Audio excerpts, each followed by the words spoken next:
I'm Kevin Cadian, North Dakota Game and Fish Department Private Lands Coordinator.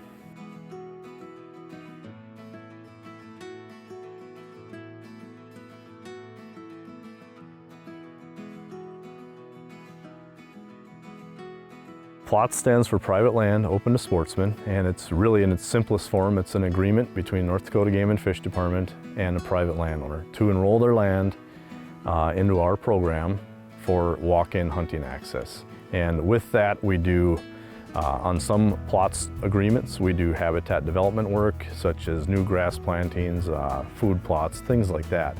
Other PLOTS tracts are simply just access, where there's no habitat development component to them. We're just acquiring that access with that written agreement with the landowner. And we do have about 2,800 agreements with landowners right now, and that totals up that 836,000 acres. And there's about 2,600 landowners, individuals that are in the program, and so it's a lot of landowners and a lot of agreements to manage. Well, we got about a 36,000 acre increase this year, so we had a nice uptick in acres, so we'll be coming into this fall with about 836,000 acres. Our field staff worked very hard with a lot of great willing landowners to increase acres in the program this year. PLOTS has been around for 27 years, and so when that program first started, it was really kind of targeting those pheasant counties and high pheasant harvest counties, and now it's kind of transitioned into all species and statewide. And back in those days, there was a brochure. We didn't have the PLOTS guide that we know today. It was just a trifold type brochure that people had in their pocket, and that transitioned into the booklet that we have. And now, we're printing. There's less demand for that printed booklet every year, and we're seeing more people kind of trending towards using their smartphones and different apps that are out there and available to find and locate and navigate their way around on PLOTS. And so that's one thing we just really encourage hunters to kind of start getting used to that. It's kind of the way things are going. I always think about it when you compare it to a family vacation. When's the last time you drove around on a family vacation with somebody holding a big map? You're using a phone, or you're using the navigation systems in your vehicle, that type of thing. And so that's kind of the way things are going with this as well. The PLOTS guide is just less and less demand for that every year as far as the printed version of it. There's a lot of other conservation groups and entities and organizations that work alongside us and work with us. We do a lot, but we can't do it all alone.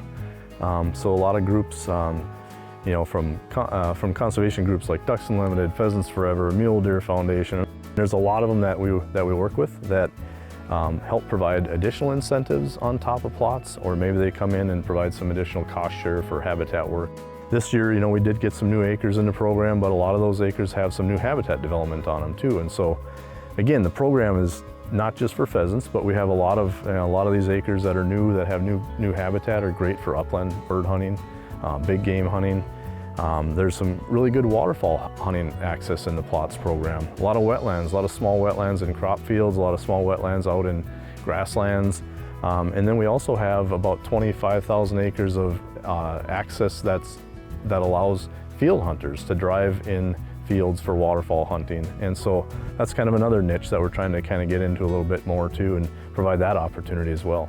That's what's kind of nice about PLOTS, is there's a lot of variety. There's a lot, it could be a PLOTS tract that you could find a lot of different species on, or it might be one that's a little bit more specific, like, for example, like waterfall hunting. But a lot of them are really, you find a lot of different species out there that gives you a lot of different opportunities. So PLOTS, it is walk-in hunting access only. That's first and foremost, that's the main rule that everybody needs to follow. Unless it's signed differently, you might come across a sign that says you can drive out there for waterfall hunting access. Some have restrictions on like when crops, the standing crops that could not be hunted until after they're harvested. But really it's walk-in access only, unless you get permission directly from the landowner. So if somebody wanted to go out there and do some target shooting or horseback riding or camping or things like that, that's not allowed. It's not in our written agreement with the landowner. They didn't allow or agree to allow that. But a hunter could, or a person could, talk to a landowner directly if they wanted to try to get access to do those things.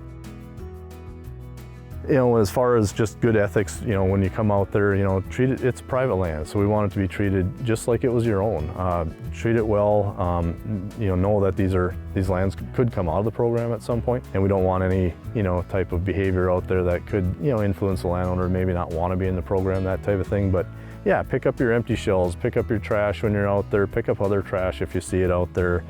Keep the gates the way they are when you get there. Watch out for, you know, different things when you're out there. If you see something though too, you know, when you're out and about, let us know.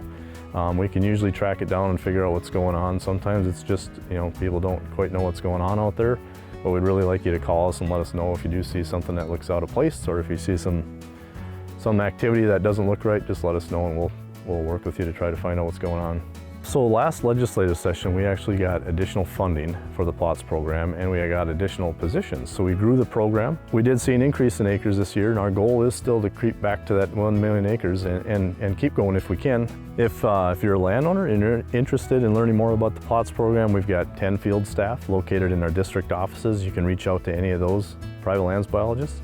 You can call our main office, talk with our staff at the main office here in Bismarck.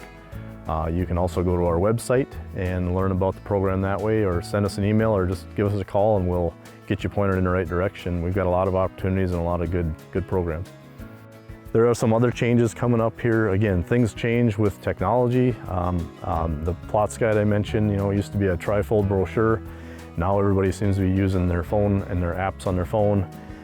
So along with that, one other thing that we're looking to do some changes on here is the way we sign the PLOTS tracts, the actual PLOTS sign out on the tract itself. For many years, we've signed those very heavily, you know, quite heavily to make sure that we're identifying those boundaries. But again, now with these apps that people have on their phone, right in their pocket, they can see exactly where they are. Our hunter surveys are telling us that more people are utilizing those apps to find and locate and navigate their way around on public lands and PLOTS lands. So one thing that'll be changing this year is for new PLOTS tracts that were signed up this year, we'll just be placing less signs on the property. Every PLOTS tract is still going to have signs on them. It's just there might not be a sign on every little zig and zag and every little corner that we have out there on the back sides. And again, that's because a lot of people are identifying these areas just on their phone and using those apps. So you might come across some of those that might have a few less signs on this year, but the one thing to keep in mind with that is the time and the savings and the cost savings that go along with that. All of that is going to be redirected towards additional hunting access and additional habitat. Each one of those signs takes a lot. You know, it costs money to put those up, it costs money to maintain them, it costs money to take them down, and staff time, all that, that'll be redirected into just increasing access and acres in the program. So we feel it's the right move and it's a good thing overall. So what we're trying to do is find those opportunities out there. We've got a lot of great landowners that work with us every year. We've had landowners in the program for 20 years or more, and we get new ones every year. And so the goal is to keep growing, try to find as many opportunities as we can for hunting access and additional habitat on the landscape.